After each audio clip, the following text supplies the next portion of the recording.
Salam dəyərli dostlar, siz Göz-Gözə Show kanalındasınız və bugün daha bir maraqlı buraxılışımız olacaq. Çünki bizim qonağımız çox dəyərli və hamının tanıdığı Elnarə Nəğmədova. Elnarə Nəğmədovanı təmtəraqlı təqdimat etmək olar. Mən isə qısaca deyim ki, Elnarə Nəğmədova Beauty Gözəllik Salonları şəbəkəsinin təsisçisi və rəhbəridir. Amma bir məqamı da qeyd edeyim. Özümdən deyə bilməyəcəm, ona görə də oxuyacağam. Deməli, gözəlliyə xidmət sahəsində sahibkarlara dəstək İctimai Birliyinin Təsisçisi və sədri. təsisçisi. Elnarə xanım, xoş gəlmisiniz. Xoş gördük Aynida xanım. Çox sağ olun, dəvətimizi qəbul etmisiniz. Bizim üçün bu çox dəyərlidir. Təşəkkür edirik. Dəvətə görə təşəkkürlər. Bizim bugün maraqlı mövzularımız olacaq. Əsas da Göz-Gözə Show-unun bilirsiniz ki, əsas məqsədi ondadır ki, uğurlu insanların o uğura çatmasının arxasında dayandıqları, ola bilsin ki, daxili bir güc, ola bilsin ki, müəyyən xüsusiyyətləri və yaxud nə isə məcburən itirdikləri və s. bunların açıqlamasıdır və bugün biz bunun ətrafında danışacağıq. Həmçinin bugün biz güclü qadınlardan və Azərbaycanda biznesdə qadınları nə gözləyir və yaxud onlar nədən keçməli olacaqlar, onlardan danışacağıq. Buyurun, suallarınızı açığam. Elnarə xanım, neçə ildir biznesdəsiniz? Gözəllik sahəsində 30 ildən çox artıq fəaliyyət göstərirəm. Çünki əvvəllər bir usta kimi fəaliyyətə başlamışdım. Artıq 18 ildən çox sahibkar kimi fəaliyyət göstərirəm və böyük komanda deyəndə 120 nəfər komandada olanda əgər böyüyü sayılırsa, Super. 120 nəfər komandaya, yəni belə böyüklükdə komandaya sahibəm. Belə deyək də, müəyyən insanlar, məsələn, usta olaraq illər fəaliyyət göstərirlər. Sizin xüsusiyyətlərinizdə və yaxud xasiyyətinizdə və yaxud həyatınızda nə baş verdi ki, siz sahibkar olmaq istədiniz? Əslində hər bir ustanın hər zaman bir arzusu var. Nə zamansa öz şəxsi salonunu açsın və sahibkarlıq fəaliyyətinə başlasın.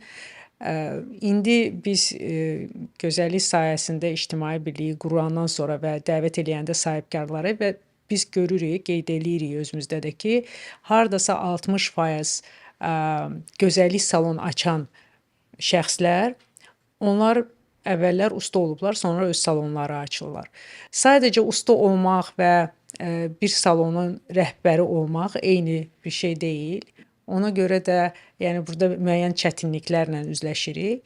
Amma mən hər zaman bir usta kimi arzum var idi. Hər zaman usta kimi arzum var idi ki, mən öz salonumu açacağam və belə vəziyyət gətirdi, çıxartdı ki, bir anda qərar verdim.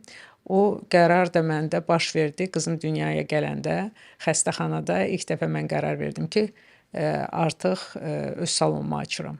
Sualım daha doğrusu bilirsiniz nə üçün idi, nəyə aid idi? Bəzi insanlar qarşısına məqsəd qoyurlar və o məqsədə çatırlar, çünki nədənsə qaçmaq istəyirlər. Yəni həyatlarında müəyyən bir vəziyyət yaranır və ondan qaçaraq daha yaxşılığa doğru getmək istəyirlər. Elə insanlar da var ki, onlar sadəcə o məqsədi qoyurlar qarşısına və ona doğru deyirlər. Yəni buna motivasiya nədənsə qaçış və yaxud nəyəsə doğru getmək deyilir. Sizdə hansı idi daha çox? Nəyisə doğru getmək daha düzgündür. Çünki qaçış yox idi. Sadəcə sevdiyim işi peşəkarcasına həyata keçirməyi çox sevirdim və bildiyim işi çox gözəl edirdim.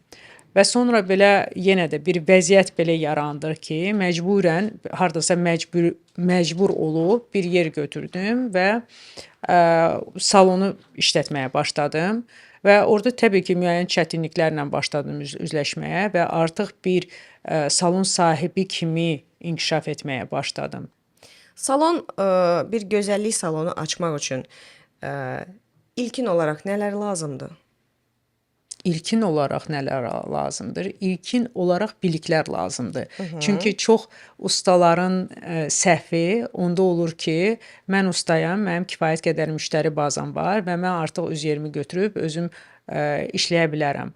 Amma burada gərək insan başa düşsün ki, ustalıq və sahibkarlıq fərqli fəaliyyətlərdir və Burada artıq mühasibatlıqdan başın çıxmalıdır, hüquqlardan, hansı sənin haqların var, ümumi olaraq şirkəti necə açmaq. Çünki sən bir qapını açıb və mən artıq sahibkaram, özümə işləyirəm deyə bilmərsən. Çünki orada müəyyən tələblər var. Yəni dövlət tərəfindən tələblər var. Harda sən fərdi şəkildə işləyə bilərsən. Hə, bu biliklərdir. Bəs Bu biliklərdir. xüsusiyyətlər? Xüsusiyyətlərə gəlib çıxsaq, gərək insan nizamlı, intizamlı olsun. Nizam mütləqdir. Məsuliyyət, empati hissinə sahib olmalıdır.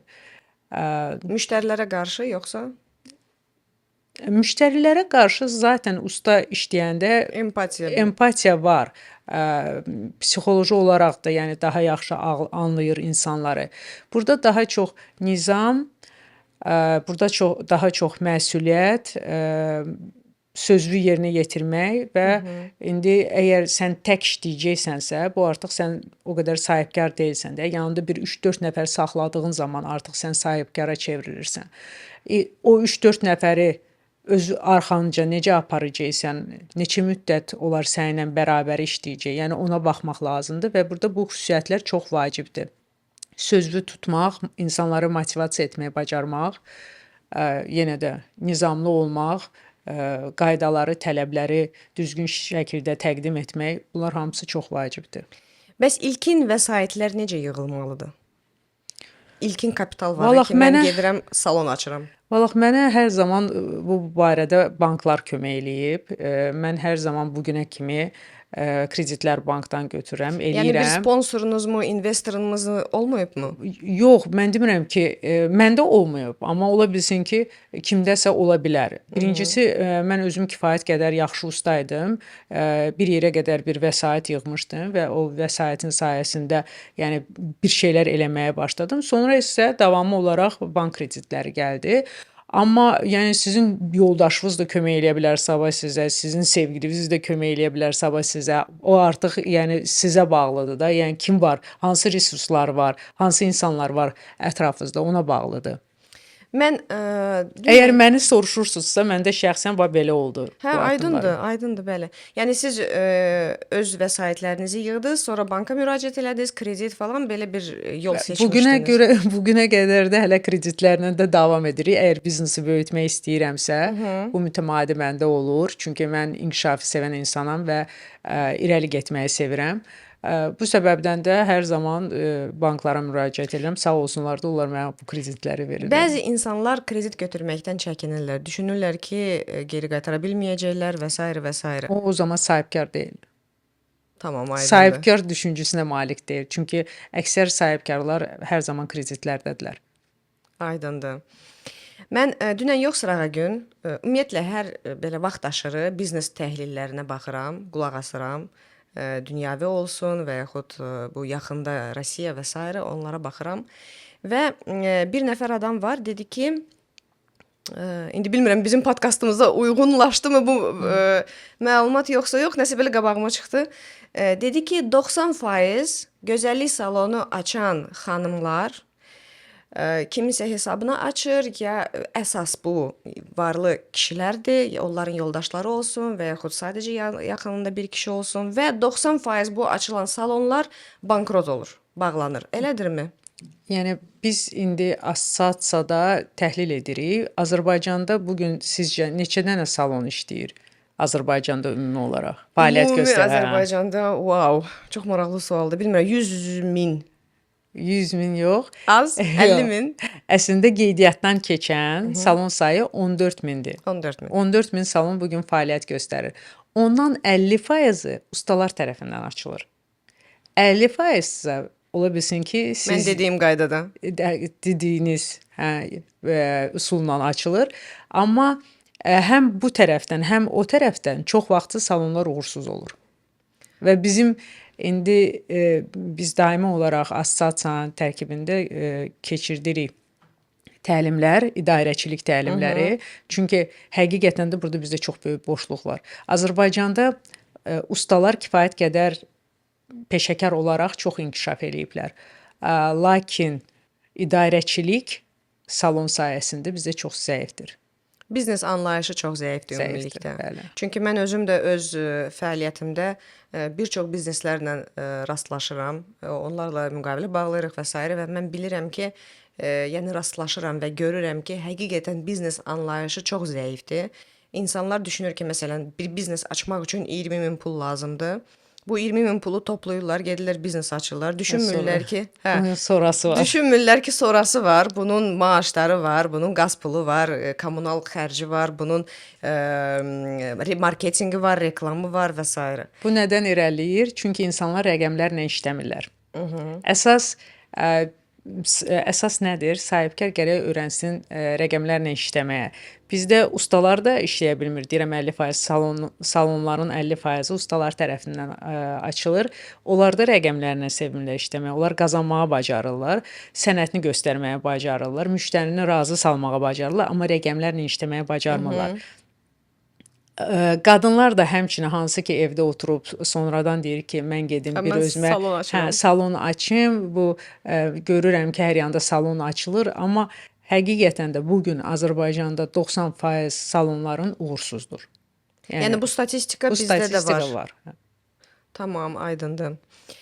Elnarə xanım, gəlin belə bir sualı açıqlayaq. Siz öz biznesinizi uğurlu kimi deyə bilərsiniz ki, uğurludur. Mən deyə bilərəm. Mən o usta düşüncəsindən çıxıb sahibkar düşüncəsinə sahib olduğum gündən məndə biznes uğurlu oldu. Çünki mən salonu açanda ilklərdə özüm usta kimi hələ də fəaliyyət göstərirdim. Sonradan isə mən artıq bir 10 ildir usta kimi fəaliyyət göstərmirəm. Sistemi qurmağa başlayanda o zaman mən gördüm ki, mən nəticə əldə edirəm. Çünki usta adətən nəticə əldə edir.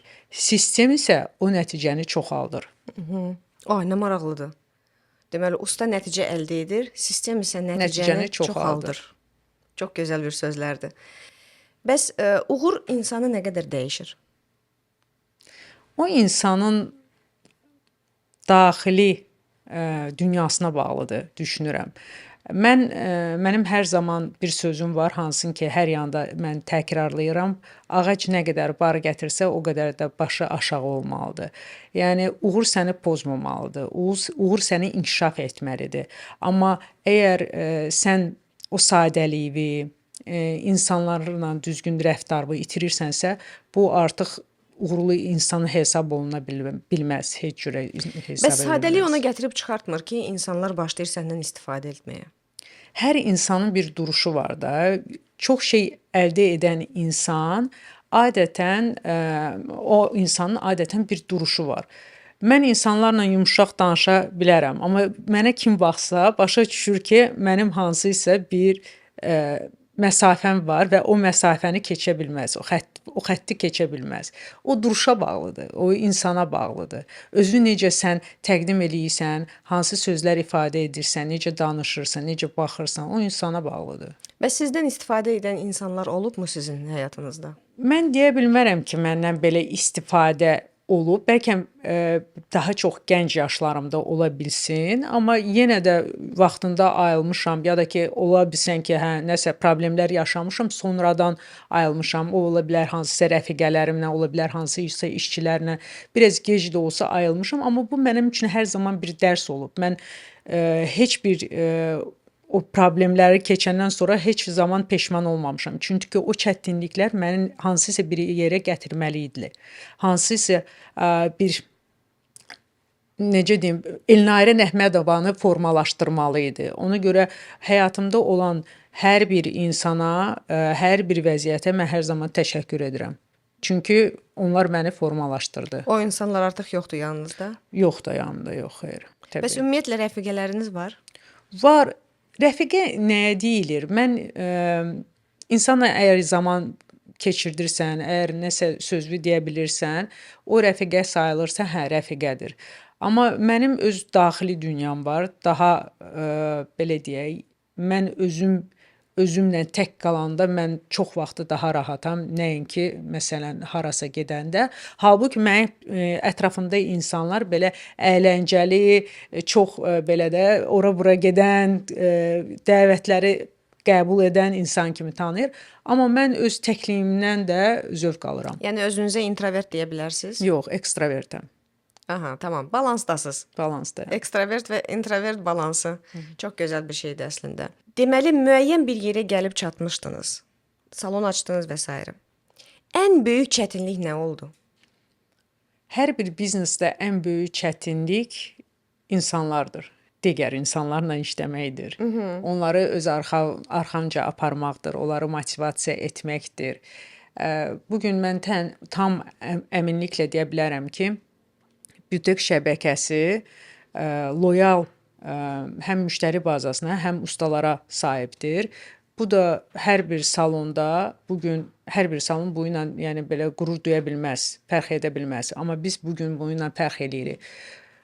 Düşünürəm ki, məndə kifayət qədər bu empatiya hissi, insanları anlamaq kifayət qədər yaxşı inkişaf eləmişdir ki, mən bir də ki, mən strukturun, sistemin adamıyam. Mən xoşlayıram hər şeyi sistemli şəkildə təşkil eləməyə.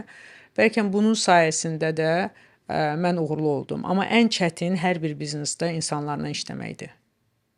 Fərq eləmir hansı biznesdə, hər yerdə. Təqribən neçə yaşlı insanlardır ətrafınızda işçilər?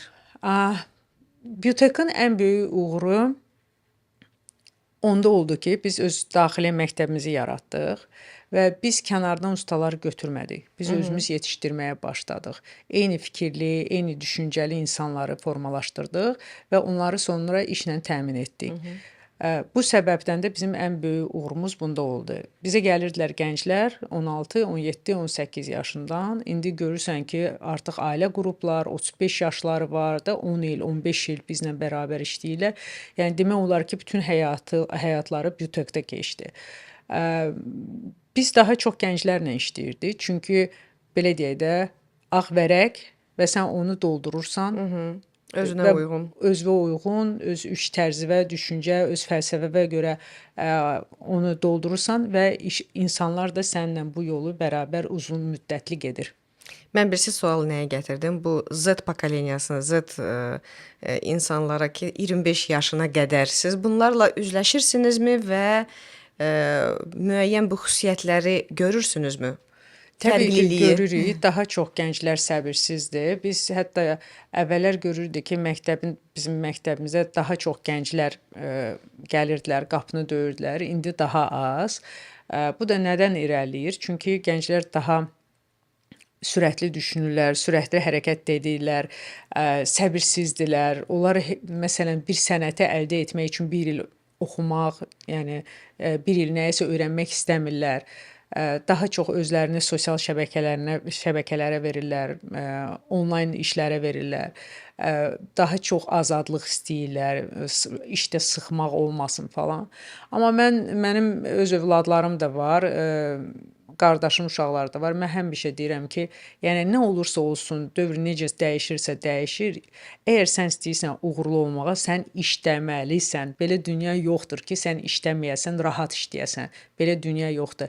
Onlayn olsa da belə, o ki postları eləyirsən, mütəmadi eləməlisən, oturmalısan, yazmalısan, öyrənməlisən. Yəni belə dünya yoxdur ki, barmaq arası mən nəsə eləyim və mən uğurlu olum ya da qazanc əldə edim. Mən düşünürəm ki, rusların bir dənə sözü var, paxac. Bax, paxac lazımdır da, yəni durmadan işləmək, zəhmətlə hər şeyi qazanmaq lazımdır. Yəni dünya belə göstərib ki, bu günə kimi göstərib ki, yəni başqa cürə olmur. İndi mən sizə deyim də, 100% gələnlərdən, yəni məndə də komanda var və mən məcburən reklam sahəsindəyəm deyə, məcburən 25 yaşa qədər, maksimum 27 yaşa qədər komanda yığım. Çünki onlar trendlərdən başları çıxır və s. Yəni oradan daha çox yaş üstünə gələndə artıq trendlərə uyğunlaşma çətinləşir. Və 100% gələnlərdən 90%-i demək olar ki, ümumiyyətlə işləmək istəmirlər. Mən bir anlıq belə baxdım onlara, analiz elədim ki, bizim bir 15 ildən sonra artıq bunlar 35 yaşada olacaq, 40 yaşada olacaq. Bunlar nəyisə idarə etməli olacaqlar və yaxud nəyisə qurmalı olacaqlar. Qura biləcəklərmi? Sual ondadır da, qura biləcəklərmi? Məncə yox. Bəs o zaman həyat hara gedirik biz? Heç nə, biz gedirik süni intellektin birbaşa qucağına.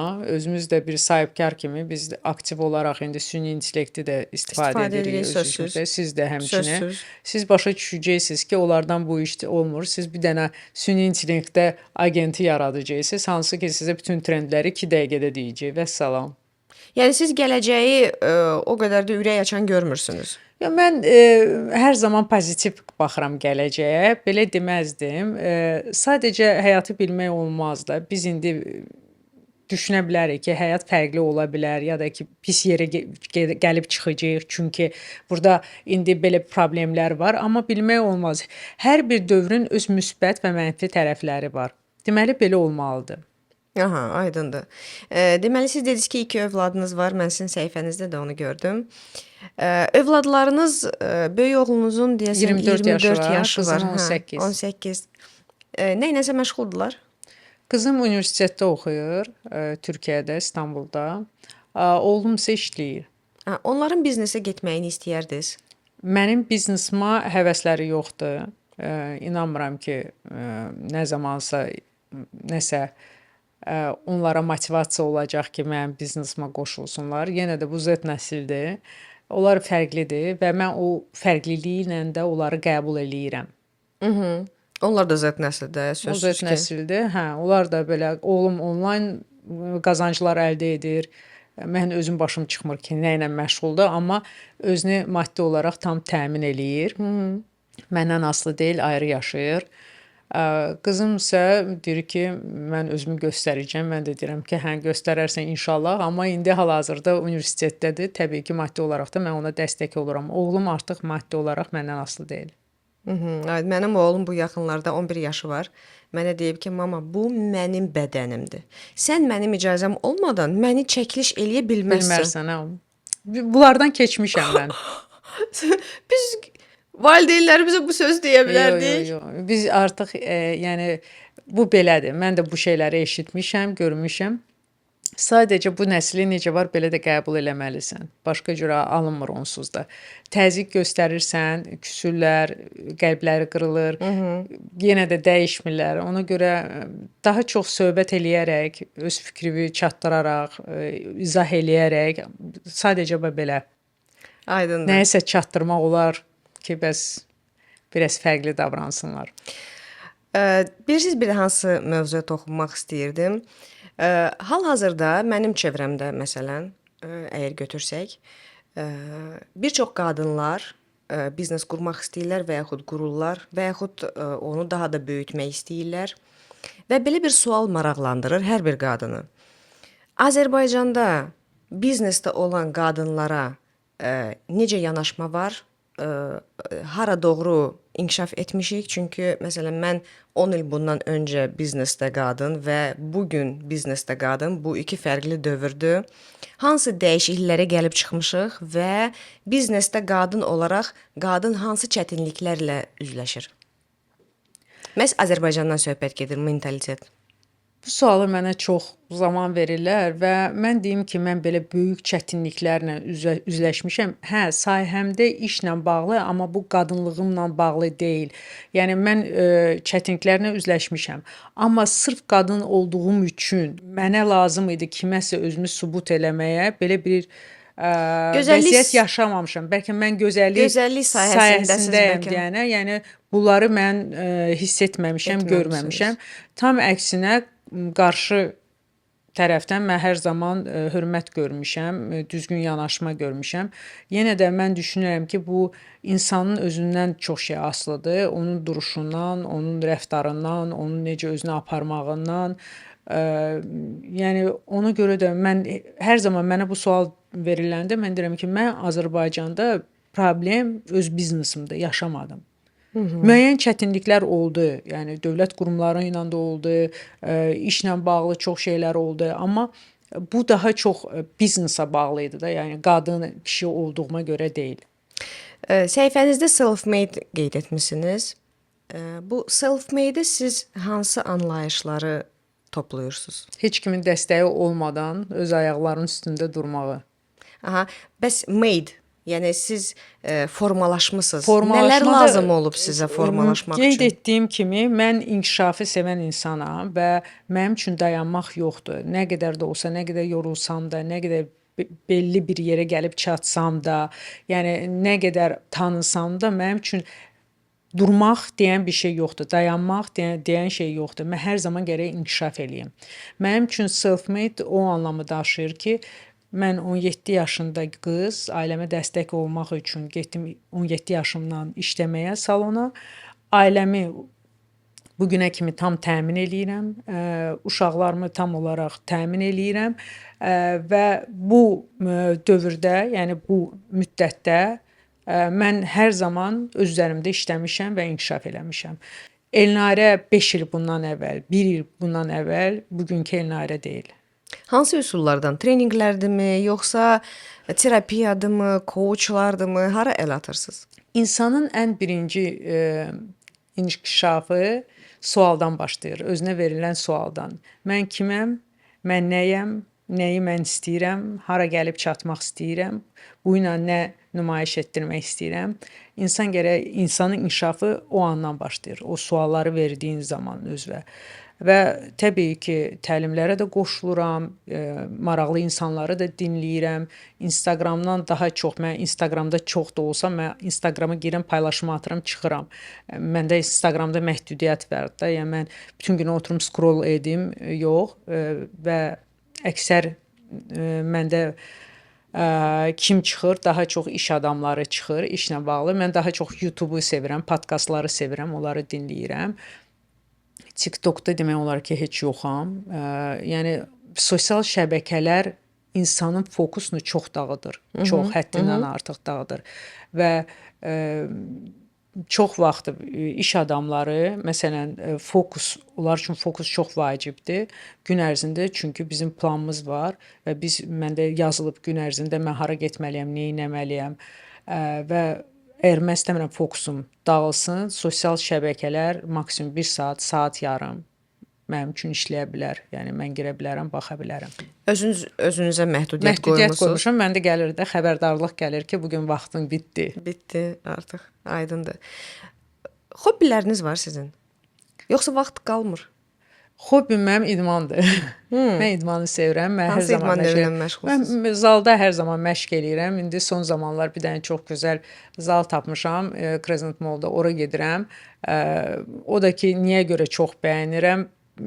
Çünki bizdə Azərbaycanda zallar gözəl ola bilər, avadanlıq gözəl ola bilər, amma oradakı məşqçilər o qədər insanı motivasiya edə bilmirlər. Bu Uzbek filialıdır, bir zalıdır. Çox bəyənirəm. Oradakı məşqçiləri bəyənirəm, dərsləri, yəni klassları da bəyənirəm və çox böyük zövqlə gedirəm. Hər zaman məşq eləyirəm, qəşəng üzürəm. Məncə ümumi olaraq hər bir uğurlu insan öz xarici görünüşünə hər zaman diqqət edir və əgər sən özünə qarşı nizamlısansa, deməli işə qarşı da məsuliyyətli nizamlı olacaqsan. Deməli, bu əgər məsələn uğurlu biznesmen olmaq üçün ən vacib amillər, məsələn indi siz deyirsiniz özündən idman. başlamalısan. Aha, özündən başlamalısan. Məsələn sizin öncəki danışdıqlarınızdan hamısından belə bir nəticə çıxarıram ki, öz üzərində işləmək lazımdır. Kurslardırmı, maraqlı podkastlardır və s. onlara qulaq asmaq, Kitablar oxumaq. Kitab oxumaq, tamam, hansı sahəyə aid olan kitablar? Mən daha çox psixoloji, işə aid, insan Biznes və yaxud daxili, psixologiya, insan daxili inkişafına aid olan kitablar oxuyuram. Dəyərli dostlar, qeyd eləyin özünüzdə. Əgər müəyyən bir yerə gəlib çıxmaq istəyirsinizsə, mütləq bu punktları, bu bəndləri riayət eləyin, bu bəndlərə riayət eləyin. Deməli, birinci öz üzərinizdə işləyin, ikinci kitab oxuyun, üçüncü idmanla məşğul olun. Sonra? Mənim üçün ümumi olaraq bir insan gəldiysə mənim yanıma, mən görürəm ki, çox belə səliqəsiz geyinib, özünə baxmır, çox kiloludur. Yəni mənim üçün o artıq bir siqnaldır ki, bu adam mənim adamım deyil də. Aha. Yəni mən hər zaman baxıram, insan əgər o deyirəm də özünə baxırsa, fitdirsə, fərq eləmir yaşda da, yaşı nə qədər olursa. Deməli, bunun nizam, intizamı, daxili gücü çox güclüdür ki, sabah o bir işi də yönəldə bilər. Çünki əgər insan belə deyək də bunu kontrol etmirsə, bunu özü idarə edə bilmirsənsə, o zaman sən işini necə idarə edə biləcəksən? Bir çox biznesmenlər bunu vurğulayır. Mən deyirəm də biznes təhlillərinə baxıram. Bir çoxları qeyd eləyir ki, həqiqətən işə götürdüyü anda əgər kilolu bir adam gəlirsə, onlar onu işə götürmürlər. Çünki deyir, Mən hanı də ona sənin diqqət nizam, edirəm. intizamın, sən sabah heç bir şeyə nail ola Sən özünü bilməyəcəksən. idarə edə bilmirsən. Necə bir işi idarə edə bilərsən? Sən ağzına gedəni idarə edə bilmirsən. Sən öz vücudunu, yəni bədənini idarə edə bilmirsən. O zaman sən necə işi idarə edə bilərsən? Elnarə xanım bugün özünə deyə bilərmi ki, mən istədiklərimə nail oldum? Hər qadının həyatında əsas rolu var. Bu da ki, açaq, evi yaratmaq, o uyutu yaratmaq, komfortu yaratmaq. Yəni onsuz da biz nə qədər işlə bunu bastırsaq, biz yenə də özümüzdən o qədər razı olmuruq, o qədər məmnun olmuruq. O boşluq bizdə qalır. Çünki biz qadınıq, təbiətdən belədir. Biz təbiəti dəyişmək istəyirik indi. Feminizmdən söhbət gedir. Feminizm bəzi məqamları yaxşıdır. Məsələn, qadına əl qaldırmalsınlar, yəni qadının öz haqları, hüquqları olsun, amma belli bir yerə qədər. Qadın unutmamalıdır ki, o ilk öncə qadındır. Biz isə ona doğru gedirik ki, biz unuturuq. Biz elə deyirik, iş, uğurlu ol, işdə səhərdən axşamacan işdə qazan, pulun olsun, azadlığın olsun, maddi azadlığın olsun, sonra olur, sonra bir yerə gəlib çatırsan, sən düşünürsən ki, yenə də nəsə o deyil. Mənasızdır. Nəsə yenə də mənasızdır. Yenə deyirəm, mən heç bir şeydən peşman deyiləm. Bu həyatda deməli belə olmalı idi. Mən bunu qəbul edirəm. Amma seçim olsaydı geri dön. Əgər bu həyatda yox, əgər mənə təklif eləsələr o biri həyatı yaşa, bir dəfə də dünyaya gəlib həyatı yaşa, mən deyərdim ki, mən o məsuliyyəti, o kişi məsuliyyətini artıq istəmirəm. Çünki sonunda əgər sən bizneslə məşğul olursansa, istər-istəməz sən kişi enerjisindəsən. Amma mən qadın kimi dünyaya gəlmişəm. Elə mən onu da soruşacaqdım ki, deməli qadın biznesdə olaraq İstəyirsən, nə edirsən et, hətta gözəllik salonu belə də, yəni bu o qədər qadın enerjisinə malik bir yerdir ki, yəni ora qadınlar gedir, gözəllik naminə gedir. Qadın enerjisi həddindən artıq çoxdur orada. Hətta bu sahədə olaraq bunun biznesini idarə edəndə və yaxud təsisçisi olanda yenə də kişi enerjisi istifadə edirsiniz. Çünki həddindən artıq məsuliyyət sənin çiyinlərindədir. Sən artıq düşünürsən digər insanları. O digər insanların arasında kişilər də ola bilər, cavanlar da ola bilər, yaşlılar da ola bilər. Kimisə işə götürürsən, kimisə çıxardırsan işdən, kimləsə danışırsan, kiməsə motivasiya verirsən. Sən rəqəmlərlə işləməlisən, təhlillə işləməlisən də. O qədər orada iş var ki, yəni sistem qurmalısan. Bunlar hamısı istər-istəməz çox böyük məsuliyyətdir. Amma belə seçim olsaydı o məsuliyyəti rahat kişinin boynuna Vallahi verərdim. özü də kef eləyərdi. Bəli. Mənə həqiqətən çox maraqlıdır ki, siz özünüzü artıq həyatda təsdiqlənmiş, biznes sahəsində təsdiqlənmiş bir insansınız və əgər özünüzü təsdiqləməsəydiniz, yenə də bu fikirlərlə olardınız. Yoxsa artıq özünüzü təsdiqləmisiniz deyə bu fikirlərə dolmusunuz. Çox maraqlıdır. Onu siz deyə bilmərsiniz axı. Biz hər birimiz fərqli vəziyyətdə çox fərqli düşünürük. Onu heç birimiz deyə bilmərik. Hətta mənə kimsə deyəndə ki, xanımlara nə tövsiyə edə bilərsiniz? Mən əminəm ki, bu verilişin sonunda siz mənə yenə də o sualı verəcəksiniz. Bütün podkastlarda da nə tövsiyə edərsiniz? Mən hər zaman belə ara verirəm və düşünürəm ki, mən qadınlara nə tövsiyə edə bilərəm? Bir məqama toxuna bilərəm də. Hər insanın öz həyatı var, öz yolu var, öz çətinlikləri var. Onlardan da o keçməlidir mütləq şəkildə.